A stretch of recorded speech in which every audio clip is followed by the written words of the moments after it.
എല്ലാവർക്കും നമസ്കാരം. ഇന്നത്തെ റെസിപ്പി ബൺദോശയാണ്. ഉഴുന്ന് ചേർക്കാതെ നല്ല പഞ്ഞി പോലെ ഉണ്ടാക്കിയെടുക്കാൻ പറ്റുന്ന നല്ലൊരു ദോശ റെസിപ്പിയാണ്. നല്ലൊരു ബ്രേക്ക്ഫാസ്റ്റാണ്. വളരെ വ്യത്യസ്തമായിട്ടുള്ളൊരു ദോശയാണ്. എങ്ങനെയാണ് തയ്യാറാക്കുന്നതെന്ന് നോക്കാം.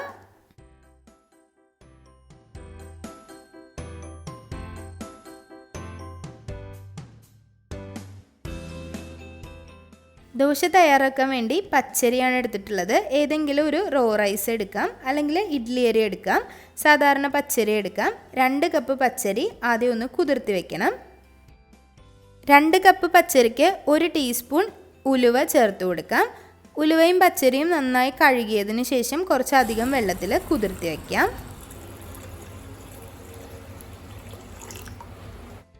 അരിയും ഉലുവയും നല്ലതുപോലെ കഴുകിയതിന് ശേഷം 4 മണിക്കൂറെങ്കിലും മിനിമം കുതിർത്തി വയ്ക്കുക. 6 മണിക്കൂർ വരെ ഇത് കുതിർത്തി വയ്ക്കണം.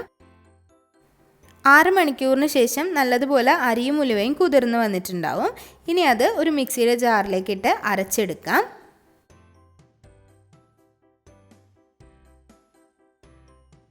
വെള്ളം ഊറ്റി കൊടുത്തതിന് ശേഷം ഗ്രൈൻഡർ ജാറിലേക്ക് ചേർത്ത് കൊടുക്കുക.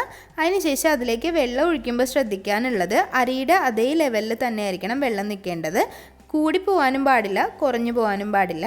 അരിയുടെ അതേ ലെവലിൽ തന്നെ വെള്ളം നിൽക്കുന്ന കണക്കിന് വെള്ളം ഒഴിച്ചു കൊടുക്കുക. ഒരുപാട് വെള്ളം ആവശ്യം ഉണ്ടാവില്ല. ഏകദേശം ഒരു 1/2 കപ്പിൽ താഴെ വെള്ളം മാത്രം മതിയാവും.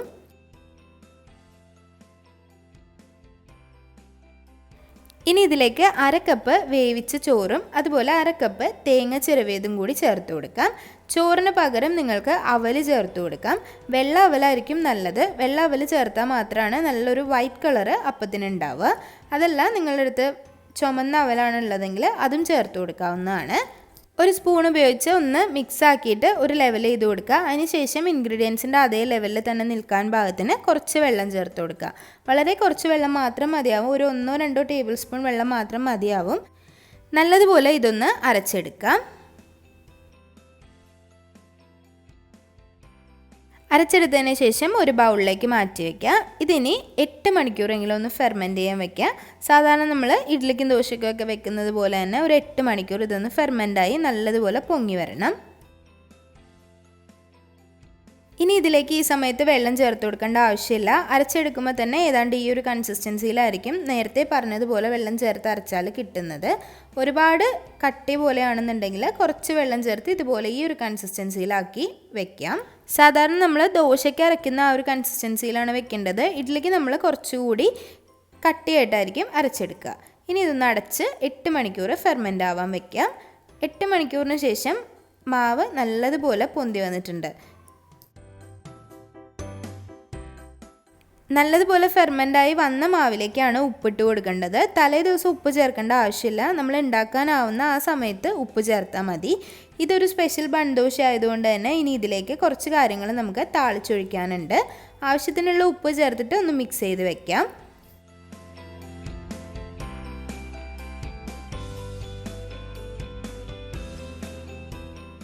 താളിച്ചെടുക്കാൻ തടുക്കയിലേക്ക് 2 ടീസ്പൂൺ വെളിച്ചെണ്ണ ചേർത്ത് കൊടുക്കാം. അതിലേക്ക് 1 ടീസ്പൂൺ കടുക്, 1 ടീസ്പൂൺ ഉഴുന്ന്, കുറച്ച് കറിവേപ്പില ചെറുതായിട്ടൊന്ന് മുറിച്ചിട്ട് കൊടുക്കാം. ഒരു 2 പച്ചമുളക് വളരെ ചെറുതായിട്ടൊന്ന് ചോപ്പ് ചെയ്തത് ചേർത്ത് കൊടുക്കാം. ഇനി ഇത് നമ്മുടെ നേരത്തെ പൊന്തി വന്നിട്ടുള്ള മാവിലേക്ക് ചൂടോടുകൂടി തന്നെ ചേർത്ത് കൊടുക്കാം. നല്ലതുപോലെ പൊന്തി വന്നിട്ടുള്ള പച്ചമാവിലേക്കാണ് ഈ ഒരു വറുത്ത് ഇട്ട് കൊടുക്കേണ്ടത്. അതിനുശേഷം നല്ലതുപോലെ ഒന്ന് മിക്സാക്കി കൊടുക്കാം.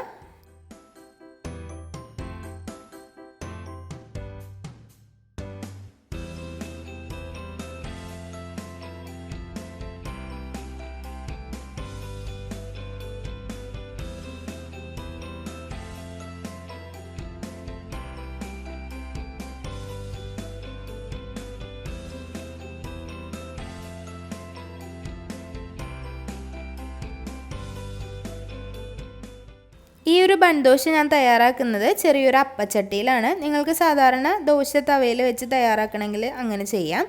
ഈ ഒരു അപ്പച്ചട്ടിയിലേക്ക് 1 തവി ഒഴിച്ചു കൊടുക്കുക. ഒരുപാട് ഒഴിക്കേണ്ട, 1 തവി മാത്രം ഒഴിച്ചു കൊടുത്താൽ മതി. ഒരുപാട് ഹോൾസ് ഒന്നും സാധാരണ അപ്പം പോലെ വരില്ല. ഒന്ന് അടച്ച് വെച്ച് വേവിച്ചെടുക്കാം. അടച്ചു വെച്ചതിന് ശേഷം ഒന്നങ്ങ് മറിച്ചിട്ട് കൊടുക്കാം.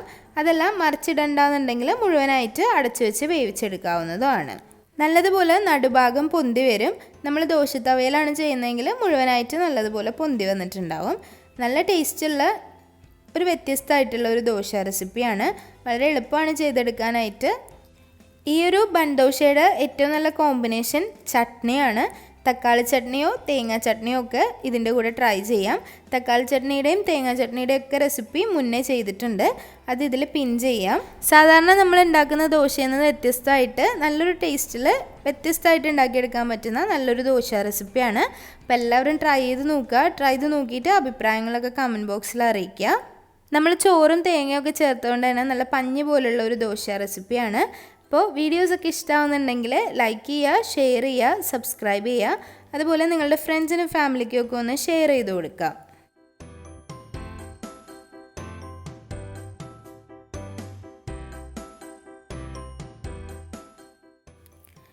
ഇനിയും നല്ല നല്ല റെസിപ്പികളായിട്ട് വരുന്നതായിരിക്കും. അതുവരേക്കും താങ്ക് യു.